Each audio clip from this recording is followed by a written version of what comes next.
नमस्कार, RP recipe Marathi YouTube चॅनलमध्ये तुमच्या सर्वांचे स्वागत आहे। तर आज आपण बनवणार आहोत एकदम साधी आणि सोपी रेसिपी। अवघ्या 5 मिनिटांमध्ये तयार होणारी ही रेसिपी आहे। तर त्यासाठी लागणारे जे काही साहित्य आहे ते आपण आता इथे पाहून घेऊयात।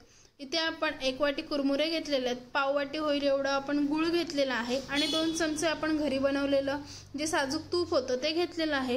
हे एवढं साहित्य आपल्याला आपल्या रेसिपीसाठी पुरेसं आहे। तर आता आपण आपल्या रेसिपीला सुरुवात करून घेऊयात। आपण इथे ही कढई चांगली तापवून घेणार आहोत आणि आपली ती कढई सुद्धा चांगली तापलेली आहे। त्यामध्ये आपण हे जे कुरमुरे घेतले होते ते मिक्स करून घेणार आहोत। ते आपल्याला पहिले चांगले गरम करून घ्यायचे म्हणजे एकदम कुरकुरीत होईपर्यंत। जेव्हा तुम्ही दुकानातून घेऊन येता तेव्हा ते जरी कुरकुरीत असले तरी आपल्याला घरी आल्यावर परत एकदा ते चांगले कुरकुरीत करून घ्यायचे। चांगले आपल्याला त्यांना तापवून घ्यायचे। स्लो गॅसवरच आपण त्यांना तापवून घेणार आहोत। चांगले मस्तपैकी कुरकुरीत सुद्धा होतील कुरमुरे आणि कडक सुद्धा होतील, म्हणजे आपल्याला लाडू करताना सोपं जाईल। मस्तपैकी असे कडक लाडू सुद्धा होतील आपले, म्हणून आपल्याला त्यांना चांगलं तापवून घ्यायचे। इथे आपल्या कुरमुऱ्यांचा कलर सुद्धा थोडा बदललेला आहे। आपण एकदा त्यांना बघून घेऊ। हे पहा, असे हवेत आपल्याला तापवून झालं की असं मध्येच काढून बघायचे। असा आवाज येत असेल तर मग ते आपले कुरमुरे एकदम असे कडक झालेले आहेत, ते आता आपण काढून घेऊयात।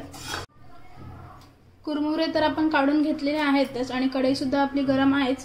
त्यामध्ये आपण हा तूप घेणार आहोत।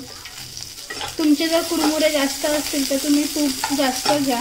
आपण इथे हे लहान 2 चमचे होईल एवढंच तूप घेतलेलं आहे। कुरमुरे आपले 1 वाटी आहे म्हणून तुमच्याकडे जास्त कुरमुरे असतील तर तुम्ही तुपाचं प्रमाण सुद्धा जरा जास्तच घ्या। आपला तूप सुद्धा मस्तपैकी वितळलेला आहे। आपण त्यामध्ये जे गूळ घेतलेलं बारीक करून ते गूळ घेतलेलं आहे। गूळ आपण जरा बारीक करूनच घ्यायचं, एकदम पण असं जाड नाही ठेवायचं, जरा कापून घ्यायचं। हा गूळ घेतलेला आहे आपण 1 वाटी कुरमुऱ्यांसाठी पाव वाटी होईल एवढा गूळ घेतलेला आहे। आता गूळ सुद्धा आपल्याला मस्तपैकी तुपामध्ये वितळून घ्यायचं आहे। गूळ पूर्णपणे वितळेपर्यंत आपल्याला त्याला असंच अलटी-पलटी करून घ्यायचं, म्हणजे पूर्णपणे मिक्स करून घ्यायचं आहे तुपामध्ये। गूळ आपल्याला जरा जाड होईपर्यंत मिक्स करून घ्यायचं, म्हणजे पाण्यामध्ये जेव्हा आपण गुळाचा 1 थेंब टाकू तेव्हा गुळाची आपली गोळी झाली पाहिजे, तेवढा आपल्याला गूळ वितळवून आणि घट्ट करून घ्यायचं आहे। आपल्याला आता गूळ लाडू करण्यासाठी तयार झालाय का ते आपण पाहूयात। इथे आपण पाण्याची वाटी घेतलेली आहे, त्यामध्ये आपण गुळाचे 1-2 थेंब टाकून घेऊ। हे पहा, गुळाची आपली चांगली गोळी तयार होते। आता आपण यामध्ये कुरमुरे ॲड करून घेऊयात। आपण आता गुळामध्ये हे आपण जे भाजून घेतलेले कुरमुरे आहेत ते सुद्धा मिक्स करून घेतलेले आहेत। आता कुरमुरे चांगले आपल्याला गुळामध्ये एकजीव करून घ्यायचे, जेणेकरून आपल्याला मस्तपैकी लाडू करता येतील। त्यामध्ये सगळे कुरमुरे आपले मिक्स व्हायला पाहिजेत, असंच आपण मिक्स करून घ्यायचं। बाहेर मुसळधार असा पाऊस चालू आहे।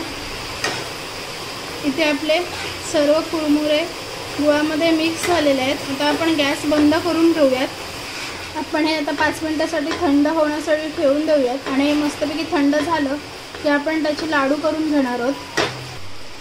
आपण हे मिश्रण आता एका प्लेटमध्ये काढून घेतलेलं आहे आणि आता आपण त्याचे गोल गोल असे लाडू करून घेणार आहोत। एकदम पण थंड करून नाही द्यायचं, मग आपल्याला गोल लाडू करता नाही येणार त्याचे। पहा, असे आपल्याला सर्व गोल लाडू करून घ्यायचे आहे। तुम्हाला जसा आकार द्यायचा आहे तसं तुम्ही देऊ शकता, म्हणजे एकदम लहान एकदम मोठे, पण आपल्याला ते एका हातावर ठेवून दुसऱ्या हाताच्या 2 बोटांनी प्रेस करून घ्यायचे आहेत, म्हणजे ते मस्तपैकी असे गोल होतात। तुम्हाला लहान लहान करायचे असतील तर तुम्ही त्याचे लहान लहान लाडू सुद्धा करू शकता। गरम आहे तर हात पण भाजतोय त्याच्यामुळे, पण आपल्याला त्याच्यामुळे काही ऑप्शन नाहीच। गरम असतानाच ते करायला हवेत, थंड झाल्यावर मग आपल्याला लाडू सुद्धा करता येत नाहीत। पूर्णपणे हात भाजतायत एवढं गरम आहे आणि आपलं ते जे सारण असतं ते सुद्धा कडक होतं पटकन, म्हणून आपल्याला एकदम जेवढं होईल तेवढं फास्ट लाडू करून घ्यायचे आहेत. 1 वाटीपासून सुद्धा खूप मस्त आणि छान लाडू होतात. आता आपल्या इथे सर्व लाडू सुद्धा करून झालेले आहेत. पहा, इथे आपले मस्तपैकी असे 1 वाटी कुरमुऱ्यांपासून 7 लाडू झालेले आहेत. ते सुद्धा मीडियम आकारामध्ये केलेले आहेत आपण. तुम्हाला हवे असतील तर तुम्ही लहानसुद्धा करू शकता. पहा, लाडूसुद्धा खूप छान झालेले आहेत आणि एकदम मीडियम आकारामध्ये आपण हे लाडू केलेले आहेत. तुम्हाला जर ही रेसिपी आवडली असेल तर तुम्हीसुद्धा नक्की करून पहा. अगदी 5 मिनिटात होणारी ही रेसिपी आहे, एकदम साधी आणि सोपी. तुम्हाला जर खरंच ही रेसिपी आवडली असेल तर आपल्या चॅनलला लाईक करा, शेअर करा आणि सबस्क्राईब करायला मात्र विसरू नका. थँक्यू.